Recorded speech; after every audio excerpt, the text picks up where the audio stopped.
Ya, Bismillahirrahmanirrahim. Assalamualaikum warahmatullahi wabarakatuh. Alhamdulillahirrabbilalamin.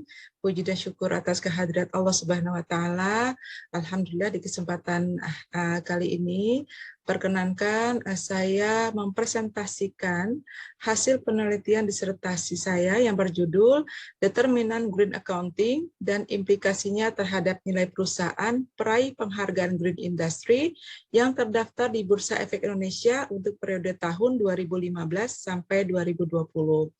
Namun sebelum dilanjutkan, perkenalkan saya dengan Popon Rabia Adawiyah, mahasiswa program doktoral Ilmu Manajemen ya Fakultas Ekonomi dan Bisnis Universitas Persada Indonesia dengan nomor induk mahasiswa 19663900007. Dan untuk promotor yaitu dengan Bapak Profesor Dr. Hamdi Hadi DA, dan juga untuk co-promotor dengan Ibu Dr. Nuzulul Hidayati SEMM AKCA.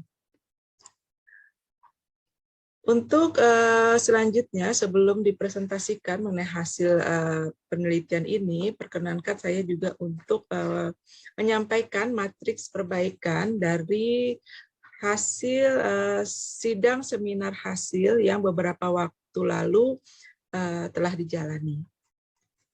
Saran perbaikan disampaikan oleh para penguji dan juga promotor serta co-promotor. Yang pertama adalah saran dari Ketua Penguji, yaitu Bapak Profesor Dr. Insinyur Anus Sirwan Muins, ya, MSCMM. Yang pertama, saran beliau adalah tambahkan identifikasi masalah untuk variabel kepemilikan institusional. Dan ini sudah disampaikan dalam bab 1, subbab identifikasi masalah ya untuk variabel kepemilikan institusional. Tepatnya ada di halaman 42 sampai 43.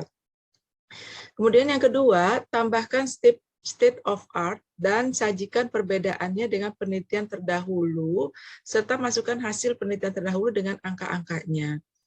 Terkait dengan state of art ini juga sudah ditambahkan dan diperluas poin-poinnya yang membedakan penelitian disertasi ini dengan penelitian dahulu. Untuk halaman yang lama ada di 99 sampai 114, sedangkan halaman yang baru ada di halaman 111 sampai 134. Kemudian yang ketiga adalah jelaskan dengan lengkap di dalam pembahasan mengapa kepemilikan institusional tidak berpengaruh dan tidak signifikan terhadap green accounting dan juga nilai perusahaan. Hal ini sudah disampaikan di bab kelima terkait dengan pembahasan green accounting terhadap nilai perusahaan. Kepemilikan institusional terhadap pengaruhnya terhadap green accounting dan juga kepemilikan institusional pengaruhnya terhadap nilai perusahaan. Itu ada di halaman 227 sampai 229 dan juga 254 sampai 257. Kemudian yang keempat adalah revisi gambar khususnya tanda panah pada gambar pengujian kesesuaian model. Untuk gambar pengujian kesesuaian model sudah diperbaiki tanda panah menjadi timbal balik. Ada di halaman 161. Dan kemudian untuk tulisan R2 pada kesimpulan dihapus dan diganti dengan R square. Dan hal ini juga sudah digantikan tulisan R2-nya dan diganti dengan tulisan R square. Ada di halaman 248 di halaman yang baru. Kemudian tambah saran bagi penelitian selanjutnya. Dan di bab ke-6, bab terakhir, telah ditambahkan saran bagi penelitian selanjutnya. Itu tepatnya terdapat di halaman 261 sampai 262. Saran perbaikan selanjutnya disampaikan oleh Bapak Dr. Lukman Hakim. Yang pertama adalah penulisan ayat suci Al-Quran di dalam disertasi ditambah latinnya. Hal ini sudah disampaikan khususnya di halaman 4 sampai halaman 5 terkait dengan penambahan tulisan latinnya untuk ayat suci Al-Quran. Yang kedua, ucapan terima kasih di dalam kata pengantar, direvisi nama-namanya dan disesuaikan susunannya. Nah, ini juga sudah disampaikan dalam susunan ucapan terima kasih pada kata pengantar, telah disesuaikan juga dengan urutan jabatan struktural pimpinan, nama, gelar, insya Allah dengan benar. Yang terbaru ada di halaman 4 sampai 7. Kemudian sampaikan kriteria-kriteria penilaian proper. Penilaian proper itu sudah saya tambahkan, ada di bagian bab 1 ya, agak terakhir, dan juga di bab kedua tinjauan teorinya ya, khususnya di subbab green industry. Ada di halaman yaitu 108 sampai 110. Kemudian saran yang keempat adalah jelaskan di dalam pembahasan bahwa struktur model yang dapat dipandang sebagai variabel risiko secara teori ternyata tidak berpengaruh terhadap nilai perusahaan. Dalam hal ini, berikan penjelasan mengenai leverage yang tidak direspon oleh pasar. Perbaikannya telah dijelaskan di dalam pembahasan di mana struktur modal leverage sebagai variabel risiko tidak berpengaruh terhadap nilai perusahaan. Penjelasan leverage yang tidak direspon pasar juga telah disampaikan pada pembahasan, serta rujukan pada investor green industry juga telah disampaikan. Nah, ini di halaman 230 sampai 255 ya. 248 sampai 252. Dan masih saran dari Bapak Dr. Lukman Hakim, yaitu beri penjelasan yang memadai tentang perusahaan proper sebagai sampel. Nah, ini sudah disampaikan di bab metode penelitian, khususnya di subbab populasi dan sampel. Ada di halaman 166 sampai 169. Saran yang berikutnya adalah cantumkan pola hubungan hipotesis masing-masing variabel di dalam gambar diagram full. Pada gambar diagram full sudah ditambahkan untuk pola hubungan hipotesis masing-masing variabel. Ada di halaman 265. Dan untuk terakhir, saran terakhir adalah beri pembahasan masing-masing variabel dengan lengkap dan bukan disajikan hasil empirisnya saja. Di bab kelima, selain hasil empiris, juga sudah disampaikan dengan lengkap terkait dengan pembahasan dari masing-masing variabel. Itu ada di halaman 217 sampai 230 dan 247 sampai 200. Selanjutnya adalah saran dari Profesor Dr. Hamdi Hadi. Yang pertama adalah perbaiki kesimpulan poin 5 dan 11 dengan menyebutkan variabel independen yang paling berpengaruh dominan terhadap variabel dependen. Nah, ini sudah disampaikan perbaikannya pada kesimpulan poin 5 dan 11 dengan menyebutkan variabel independen yang memiliki pengaruh paling dominan terhadap variabel dependen, di mana likuiditas merupakan variabel yang paling dominan terhadap green accounting, sedangkan green accounting merupakan variabel paling dominan terhadap nilai perusahaan, ada di halaman 246 sampai 248.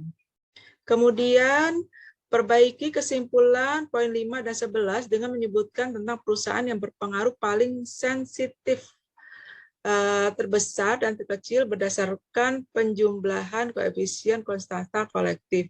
Ya. Pada kesempatan ini, pada poin 5 telah disebutkan perusahaan yang berpengaruh paling sensitif, terbesar dan terkecil baik pada determinan green accounting maupun implikasi nilai perusahaan ada di halaman 268 sampai 269. Sedangkan perbaikan rekomendasi dan implikasi manajerial dengan mengemukakan dalam penelitian bahwa variabel likuiditas merupakan variabel yang paling dominan dalam menentukan green accounting maupun nilai perusahaan. Perbaikannya, variabel likuiditas sebagai variabel yang paling dominan dalam menentukan green accounting dan green accounting sebagai variabel yang paling dominan dalam menentukan nilai perusahaan telah juga dijelaskan pada implikasi manajerial dan direkomendasikan di halaman 275 sampai 276. Kemudian tulis variabel yang tidak berpengaruh pada implikasi manajerial dan rekomendasi. Nah, di sini juga telah diadakan perbaikan, telah ditulis dan dijelaskan mengenai variabel yang tidak berpengaruh atau pengaruh dominan terkecil terhadap green accounting maupun nilai perusahaan. Ada di halaman 276 sampai 277. Kemudian jelaskan green accounting sebagai temuan dengan nilai koefisien terbesar terhadap nilai perusahaan.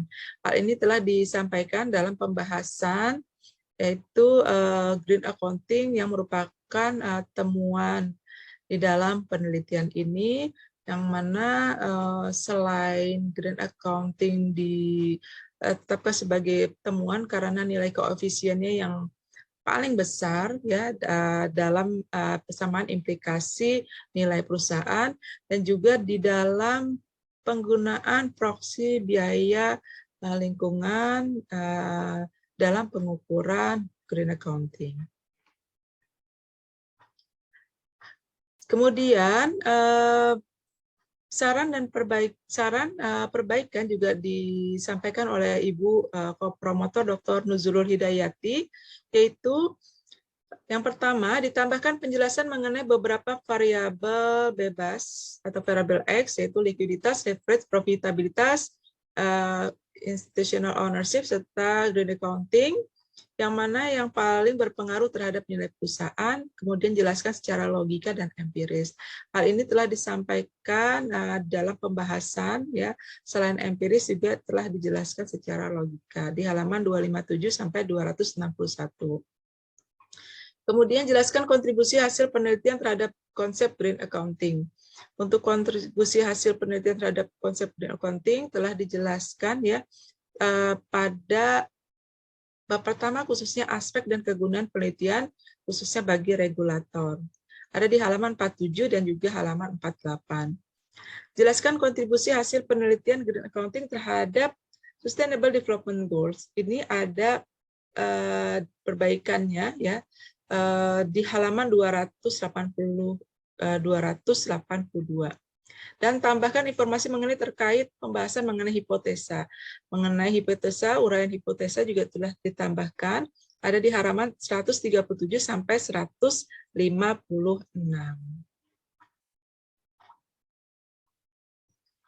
Selanjutnya yaitu kerangka pemikiran untuk penelitian ini, ya, dijelaskan hipotesa yang pertama, di mana variabel independen yaitu likuiditas, ya, akan diukur pengaruhnya terhadap green accounting, ya, di mana likuiditas di sini diproksikan oleh current ratio, sedangkan green accounting diproksikan dengan environment cost atau biaya lingkungan.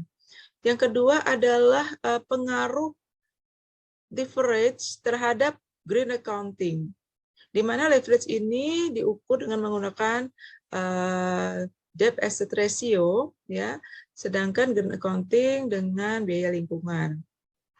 Kemudian hipotesa yang ketiga adalah terdapat pengaruh profitabilitas terhadap green accounting, ya, di mana profitabilitas ini diukur dengan ROE, sedangkan green accounting dengan biaya lingkungan. Hipotesa yang keempat yaitu terdapat pengaruh kepemilikan institusional, yaitu secara parsial, terhadap green accounting, di mana untuk kepemilikan institusional diproksikan dengan persentase kepemilikan institusional. Dan secara simultan terdapat pengaruh likuiditas, leverage, profitabilitas, dan kepemilikan institusional dan signifikan terhadap green accounting. Selanjutnya diukur pula, dihipotesakan pula yang keenam di sini ada di mana likuiditas berpengaruh secara parsial terhadap nilai perusahaan yang diproksikan dengan Tobin's Cube. Kemudian leverage diukur, ya, dilihat hipotesanya terhadap nilai perusahaan di hipotesa yang ketujuh. Kemudian di hipotesa yang 8 terdapat pengaruh profitabilitas, ya, terhadap nilai perusahaan. Hipotesa ke-9 terdapat pengaruh, ya, dan signifikan kepemilikan institusional terhadap nilai perusahaan. Dan secara simultan terdapat pengaruh dan signifikan likuiditas, leverage, profitabilitas, kepemilikan institusional, green accounting terhadap nilai perusahaan.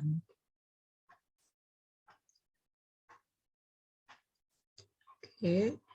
Nah, selanjutnya untuk objek penelitian, jadi populasinya di sini adalah perusahaan-perusahaan green industry, yaitu perusahaan yang telah mendapatkan predikat proper sejak tahun 2010 sampai 2020 dan telah listing di BEI. Ada beberapa kriteria-kriteria yang digunakan untuk pengambilan sampel, dan karena sampel ini menggunakan metode non-probability purposive sampling, yaitu di mana untuk pengambilan sampel akan disaring berdasarkan kriteria-kriteria. Ya. Kriteria yang pertama di sini adalah perusahaan price proper kategori emas dan hijau, ya di sini populasinya ya 2010 sampai 2020 ya itu ada 44 jumlahnya. Sedangkan untuk yang periode penelitian ini hanya 2015 sampai 2020. Jadi yang perusahaan yang dapat kategori emas dan hijau yang tidak listing di BEI ya tahun 2015 sampai 2020 itu adalah sebesar 21 perusahaan.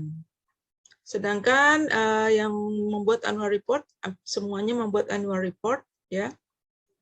Dan perusahaan yang tidak menerbitkan sustainable reporting tidak lengkap, ya itu ada satu perusahaan. Perusahaan yang tidak menggunakan mata uang rupiah ini ada 4, sehingga jumlah sampel keseluruhan ada 18. Dan jumlah data observasi di sini 18 sampel dikalikan dengan 6 tahun periode penelitian. Jadi total data observasi adalah 108.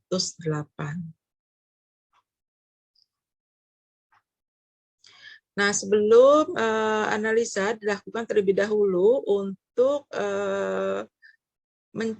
mengestimasi model persamaan untuk determinan green accounting maupun implikasi nilai perusahaan. Di sini dalam estimasi kesesuaian model, pengujian kesesuaian model, ada 3 model yang digunakan, yaitu common effect model, fixed effect model, dan random effect model. Dari ketiga model ini diadakan pengujian, yang mana kita adakan uji cow, yaitu kita menguji common effect model dengan fixed effect model dan diperoleh hasil fixed effect model, serta uji Hausman, yaitu membandingkan fixed effect model dan juga random effect model, diperoleh hasil fixed effect model. Karena dari kedua uji coba, baik uji cow maupun uji Hausman, diperoleh hasil yang sama, yaitu fixed effect model, maka kita tidak perlu melakukan uji Lagrange multiplier. Selain itu, kita juga adakan uji asumsi klasik, ya, yang digunakan adalah uji normalitas, di mana dari hasil uji normalitas, probability perusahaan ini probability-nya ada di atas 0,05, sehingga dapat disampaikan bahwa data terdistribusi normal. Sedangkan untuk uji multikolonialitas, untuk persamaan determinal green accounting itu tidak terjadi multikolonialitas karena variance inflation factor-nya kurang dari 1, dan juga tidak terjadi heterokedastisitas karena probability chi-square-nya yang lebih dari 0,05. Kemudian setelah tadi kita adakan uji kesesuaian modal, didapatkan fixed effect model. Nah, model ini akan menjadi model yang akan kita analisa terkait dengan regresi data panelnya persamaan determinan green accounting.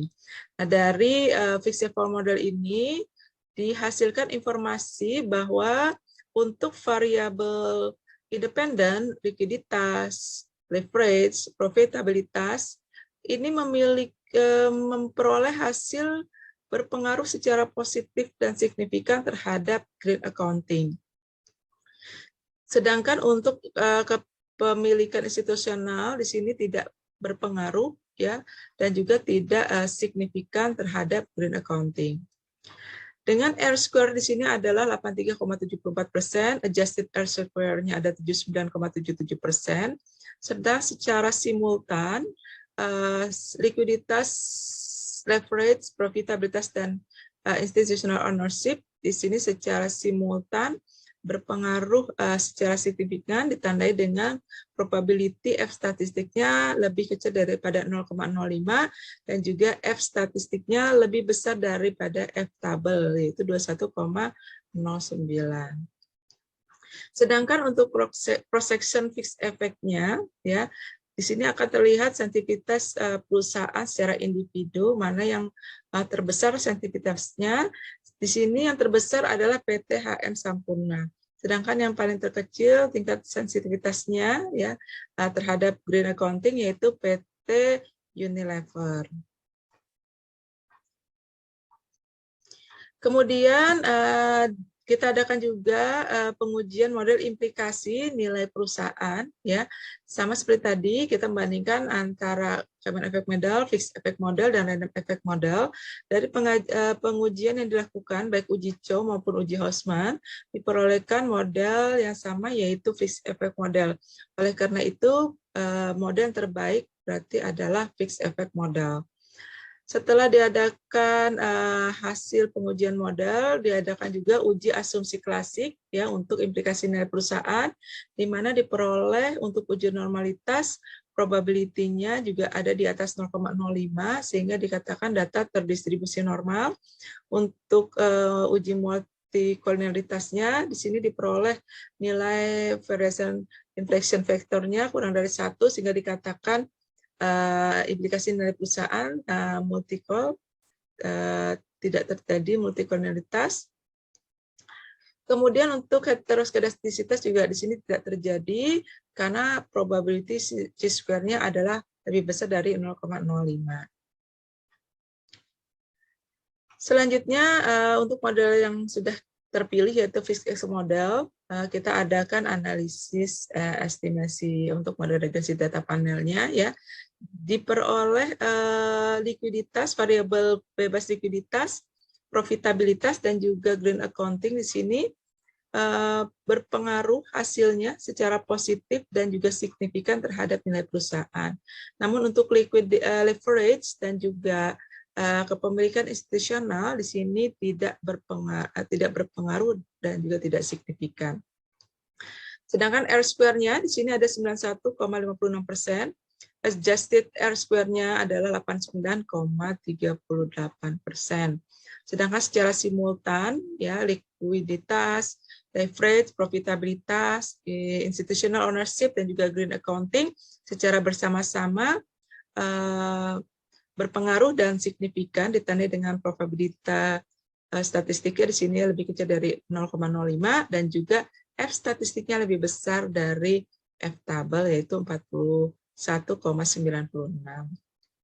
Sedangkan untuk cross section fixed effect-nya ya sensitivitas terbesar ada pada PT Industri Jamu dan Farmasi Sido Muncul, sedangkan untuk yang terkecilnya ada di PT Jababeka. Ini adalah diagram full model penelitiannya dari hasil yang sudah disajikan di dalam uraian hasil analisis estimasi model data panel, regresi data panel.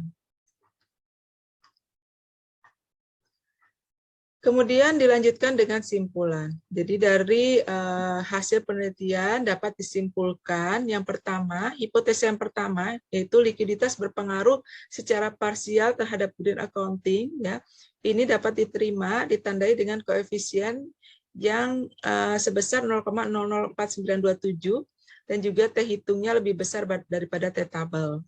Kemudian untuk hipotesa keduanya juga diperoleh leverage ya yang berpengaruh secara positif dan signifikan secara parsial terhadap green accounting. Ini juga diterima ya dengan koefisien 0,000452 dan juga T hitung yang lebih besar daripada T tabel. Kemudian hipotesa yang ketiga adalah profitabilitas. Ini berpengaruh secara parsial terhadap green accounting juga diterima karena hasil penelitian di sini hasilnya juga berpengaruh positif dan signifikan ya, dengan koefisien 0,003060 dan T hitung lebih besar daripada T tabel. Kemudian untuk hipotesa yang keempatnya, di mana kepemilikan saham institusional secara parsial berpengaruh terhadap green accounting, hipotesanya ditolak karena ternyata memang kepemilikan saham institusi ini secara parsial tidak berpengaruh dan juga tidak signifikan. Itu ditandai dengan koefisien yang memberikan nilai min 0,085240 dan juga nilai T hitung yang lebih kecil dari T tabel. Sedangkan untuk hipotesa yang kelima, yaitu secara simultan, likuiditas, leverage, profitabilitas, kepemilikan saham institusional berpengaruh dan signifikan terhadap green accounting dengan R-square 83,74% dan juga F hitungnya yang lebih besar dari F tabel. Sedangkan untuk struktur model yang kedua itu implikasi nilai perusahaan, di mana untuk hipotesa yang keenam, likuiditas berpengaruh secara parsial terhadap nilai perusahaan, ini juga diterima hasilnya karena hasil penelitian menyatakan berpengaruh positif dan signifikan.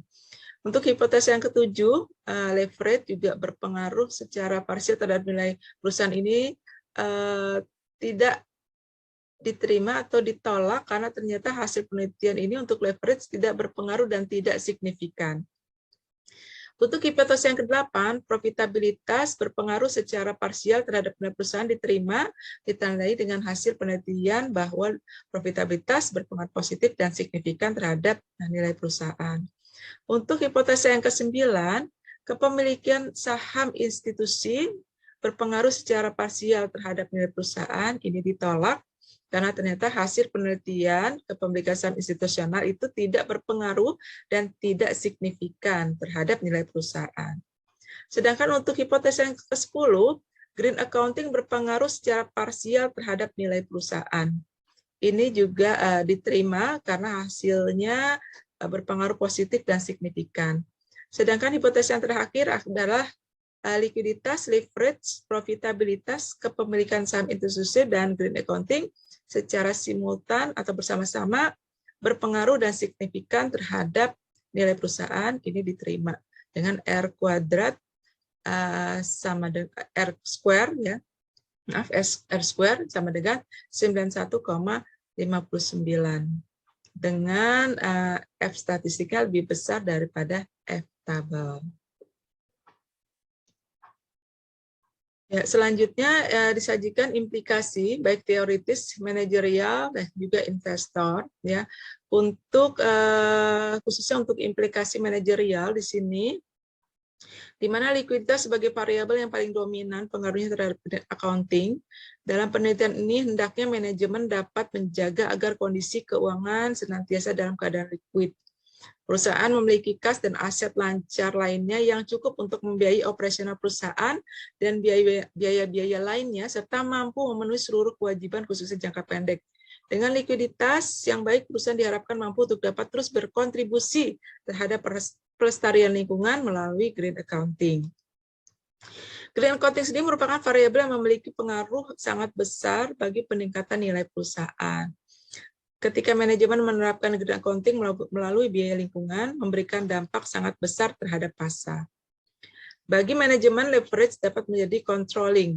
Utang yang diperoleh dapat digunakan dengan sebaik-baiknya, khususnya di dalam pengelolaan aset. Karena ketika manajemen perusahaan dapat mengelola utang dengan baik untuk peningkatan operasional perusahaan melalui pengelolaan aset, maka hal tersebut diharapkan dapat meningkatkan perusahaan, meningkatkan nilai perusahaan, ya, tentu melalui meningkatnya pendapatan perusahaan. Dan di sini juga manajemen dan investor institusional harus saling bersinergi, memberikan informasi yang terbaik bagi publik, sehingga di sini nanti pasar akan memberikan respon secara positif. Ya, itu khususnya untuk implikasi manajerial, di samping adanya implikasi secara teoritis dan juga implikasi bagi investor. Dan di sini juga disajikan untuk rekomendasi, perusahaan sebaiknya lebih proaktif, kreatif, dan inovatif terkait dengan isu lingkungan yang berkembang sangat pesat. Diharapkan perusahaan dapat menjalankan sistem keuangan dan corporate governance yang ramah lingkungan demi terwujudnya SDGs atau Sustainable Development Goals 2030 mendatang. Penelitian ini juga memberikan rekomendasi kepada investor untuk melakukan investasi pada saham-saham perusahaan green industry. Namun, investor sebelumnya harus memperhatikan perubahan kinerja keuangan perusahaan yang meliputi likuiditas, leverage, profitabilitas, dan kepemilikan saham institusional. Hasil penelitian ini juga memberikan rekomendasi bagi regulator dalam menghasilkan aturan-aturan terkait green accounting dengan ditetapkan standar untuk biaya lingkungan yang visible atau layak yang wajib dibebankan oleh perusahaan sebagai tanggung jawabnya terhadap lingkungan. Rekomendasi bagi pihak-pihak yang terkait bahwa hasil penelitian ini ya dapat memberikan kontribusi ya sebagai bahan pertimbangan dalam penyusunan standar pengukuran, ya, pengakuan, pelaporan, dan juga terkait dengan pengungkapan ya green accounting, sehingga diharapkan nanti Sustainable Development Goals 2030 mendatang dapat tercapai seperti yang diharapkan. Ya, demikianlah uraian terkait dengan hasil penelitian disertasi kami ini ya. Harapannya semoga hasil disertasi ini benar-benar dapat memberikan sesuatu yang bermanfaat bagi bumi ini tentunya ya. Demikian saja, itu saja yang dapat saya sampaikan. Assalamualaikum warahmatullahi wabarakatuh.